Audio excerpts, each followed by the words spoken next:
want to talk about a movie that has recently gripped my attention. I Am Legend with Will Smith. A friend of mine turned me on to this film a few weeks ago, and I've probably watched it 4 times or more in the last few weeks. Why has it caught my attention? Well, this is a tale, I think, that gives us an allegory for understanding what's going on in our world between the culture of life and the culture of death, how the culture of death is leading to the destruction of mankind, and most importantly, what Will Smith's character helps us to see is what we need to do in order to defeat the culture of death and build a culture of life. Now, let me give you some of the premise of the movie. The movie opens up with Dr. Alice Crippen. She's being interviewed on the nightly news, and she is announcing to the world that she has discovered the cure for cancer. Now, imagine what that would do if a doctor comes on the nightly news and announces, yes, I have discovered the cure for cancer. The world would rejoice, especially those suffering with cancer and the people who love those who are suffering with cancer. But what happens in the movie is what was hailed as this cure for cancer morphs into a virus that quickly, over the period of about 3 years, wipes out 90% of the human race.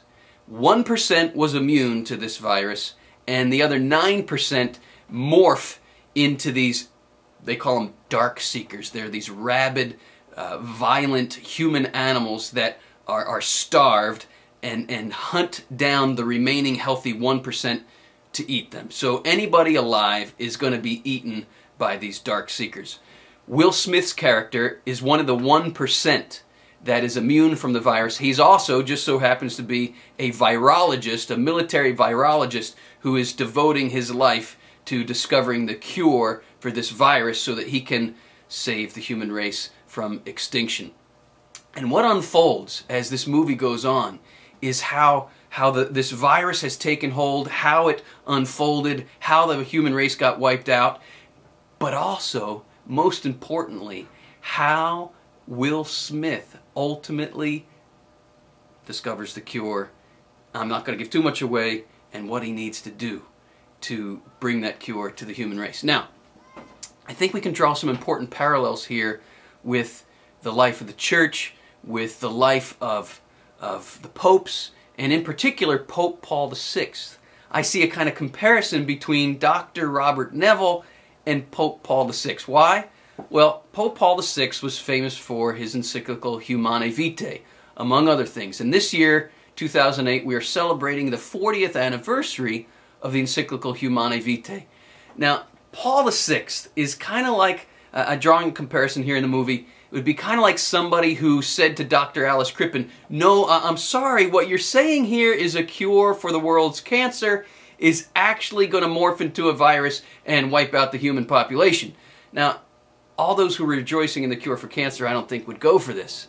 Paul VI, in the midst of the sexual revolution, where the whole world is rejoicing in this whole idea of sexual freedom, intervenes and says, folks, what you're doing here is actually going to lead to destruction.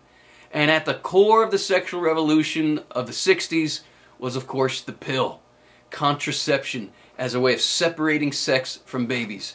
Now, wise men and women throughout the 20th century, as contraception was being promoted, predicted that if contraception becomes the order of the day, it's going to be the beginning of the end of civilization as we know it. It was predicted not just by Catholics, not just by Christians, it was predicted by wise men and women around the world that if contraception became the order of the day, we would see an increase in adultery, an increase in premarital sex, an increase in out-of-wedlock births, an increase in sexually transmitted diseases, an increase in divorce, an increase in homosexuality. Did I say an increase in abortion? That as well.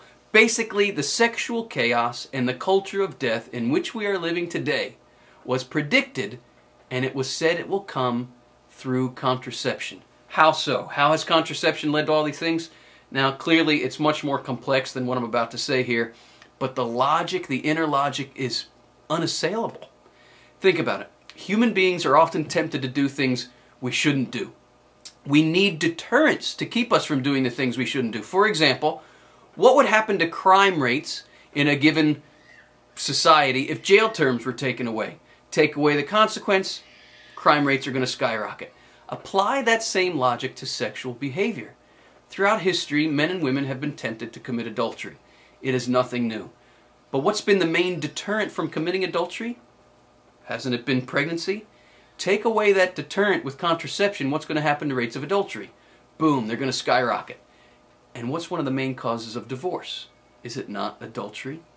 Apply the very same logic to premarital sex and you're going to see that rates of premarital sex are going to skyrocket. One of the main predictors of future marital breakdown is premarital sexual activity. It's like committing adultery in advance. You're demonstrating you don't understand, by engaging in premarital sex, you don't understand the gravity and importance, moral significance of the marriage commitment. That's going to have clearly a negative effect when you ultimately do get married. Now, it gets much worse.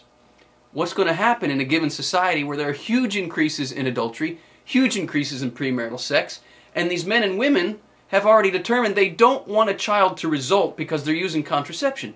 Well, we all know no method of contraception is 100% effective.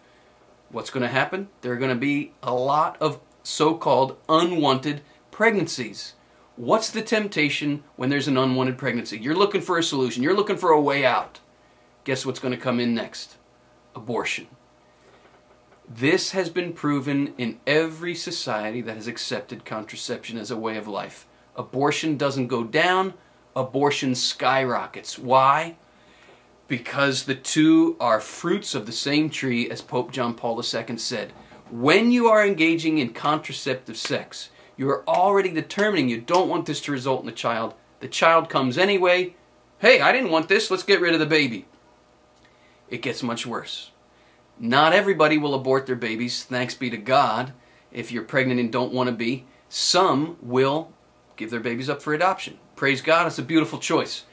But we know this is not going to be the majority. The majority of women who get pregnant and didn't want to be will end up raising the children themselves.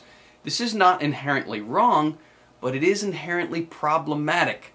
Why? Because a culture of fatherless children is precisely the culture we live in today. It's a culture of drugs, of violence, of more promiscuity, of degradation of relationships, of pornography, of more and more abortion. It's something that spirals down and down, cycles into the culture of death we are living in today.